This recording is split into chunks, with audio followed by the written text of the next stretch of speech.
A cloud full. Oh, we're recording in progress. Okay, so we finished our morning workout like we do every single day, not because we're perfect people, but because we like to hold each other accountable. Yeah. And we're talking about how your day one isn't comparable to our day 580 million. Like we all start somewhere. You have to freaking start. Yeah. Well, like my literal day 366 is coming up on September 1st. And when that was said to me, like, I can't do what you do on your little TikToks that you post. Like, you can't compare your day one to someone else's day 366. No. It's about moving forward together, not moving forward together and meeting some like place jump-in spot that you have to like.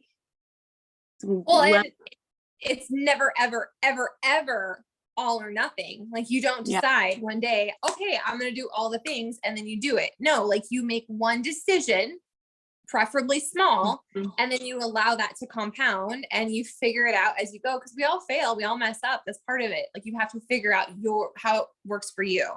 And then like you just said, before you know it, you created a habit and you decide you want to go for a walk. Like you start to crave it. It no longer becomes a have to.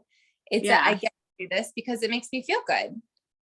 But it's sucks for everyone in the beginning. It's hard for everyone in the beginning. It's just, you can't compare. You literally can't compare where you're at or how you're feeling to where someone else that you're watching is, because we don't share everything. We share a lot of things, but we don't share everything. I was like, I'm going to stop posting selfies and I'm gonna start posting pictures of the shit I eat. Like, oh, she ate the freaking nasty cereal again. And and that's the thing. What did I do yesterday? It was a very stressful day. I had a 6-hour drive. I ate Taco Bell tacos and that's all I ate all day. Well, I think my friend fed me an egg in the morning, a couple eggs. But I had 2 Taco Bell tacos and I did not eat all day. I was stressed because of everything that was going on. But as I was coming home, like by the time I hit Harrisburg, Pennsylvania, I literally wanted to pull over and go for a run and then get back in my car. And I had to fight that urge because I don't know that town. And I got home at 9 o'clock, took everything out of the car, changed my clothes, and I went for a run. And I was like, I just want to move my body for 30 minutes, which it used to be 15 minutes. When I first started, I was like, I just need to move for 15 minutes. And even if it's 5, even if it's 5. Yeah. But I got out there and I was so like, I just needed to move my body. But here's what's funny. I made horrible food choices during the day. By horrible, I mean, like I wasn't taking care of myself. There's nothing wrong with eating a Taco Bell taco. No, or donuts. Or donuts. Yeah. But I went on that run. I took my shower and I ate a bowl of Rice Krispies. And I ate a few hot Cheetos. And then I laid down and I got back up because I was so hungry. And I ate some carrots and like Greek yogurt and cheese and crackers, but they were those little tiny ones. Like most of that was not the best choice. But the fact that I consistently move my body and I'm thinking about, well, I threw in the carrots and I got some protein from the Greek yogurt. Those are all choices that I wouldn't have made before. Before I would have ate like junk all day, come home, laid on the couch and had my whole bag of hot Cheetos because you've already 2 bowls of cereal. Right. Because you've already like messed up. So why not just go all in? Right. Yeah. Okay. And can we back your bus up for a minute and talk about how you had the impulse to move your body and then you came home and you went for a run, not because you had the tacos, right? No. Because why? Because I knew I would feel better. I knew I would feel better because my head was not in the right place for rest. I literally haven't rested for like 2 days because of all the stuff going on. But I knew moving my body, I know it gets out nervous energy for me. And when I drive, I typically will travel with a foam roller because my back locks up to the point where I need muscle relaxers and stuff. But I've learned that if I get out of the car, get off the plane and then go get settled and move my body doesn't happen anymore. Yeah. I did. I felt much better. It had absolutely nothing to do with what I had or hadn't eaten or what I was going to eat. It was about my mental health and my physical health. Right.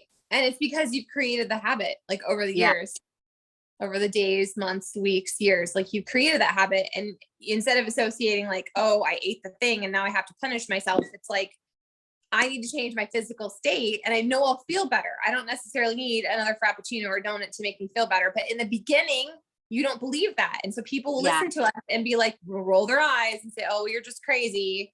You're obsessed, or that's not how it works for me. But we all start in a similar space, right? You just have to, you have to take the effort and make a promise to yourself. And then you keep it, even if it's 5 minutes, literally, even if it's just 5 minutes, it all compounds. And before you know it, you have your own Kool-Aid you're drinking because it does feel better. And you do feel, it just makes me feel more hopeful when I'm able to move my body. And that sounds crazy.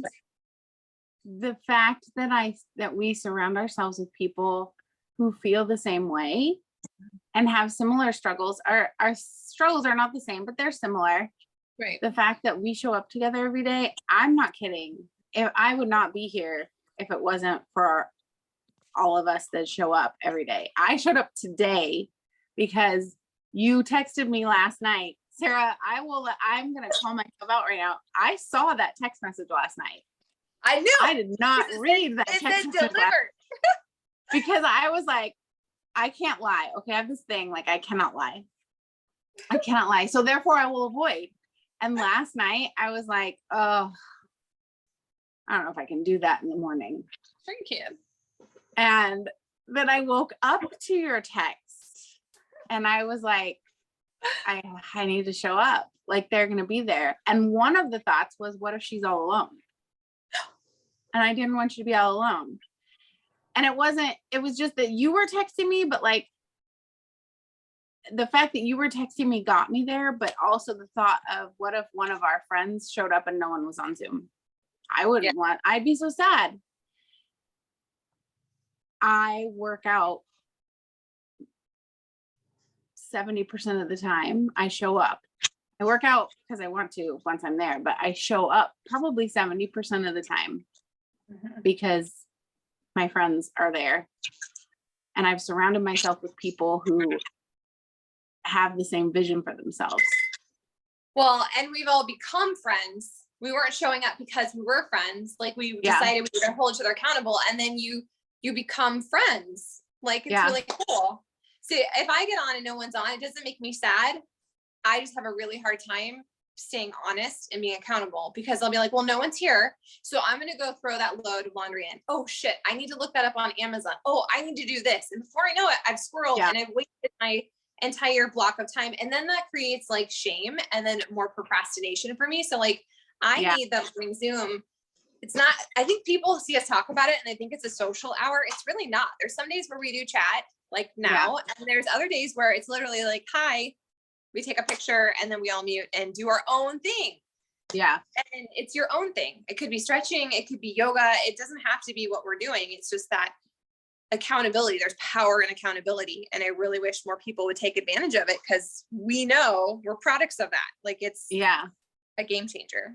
And the whole do your own thing. Like, I love that we do our own thing, but can I tell you, there's something about like today, how we all decided to do the same stretch workout because we were all, and it's odd that we all kind of feel the same way. Like we all kind of do this together. It's weird, but anyways, doing the same workout together is so much more motivating. And I'm so excited to start the Lift More. Yeah, me too. On Monday. I have been waiting. And there's still plenty of time. People can join us. I love that we do that together. Yeah, it's true. Because when you want to tap out or you want to kind of like phone it in, like, well, they don't really know what I'm doing. So I could like ad lib. I do that. But then I'm like, oh, snap. They're doing the same thing. So they totally know. It does not say pet your cat right now, Sarah. Like it says do that. True. Yeah. So I love that. That's not, I mean, how many times have we done that in a year, in the last year, maybe twice?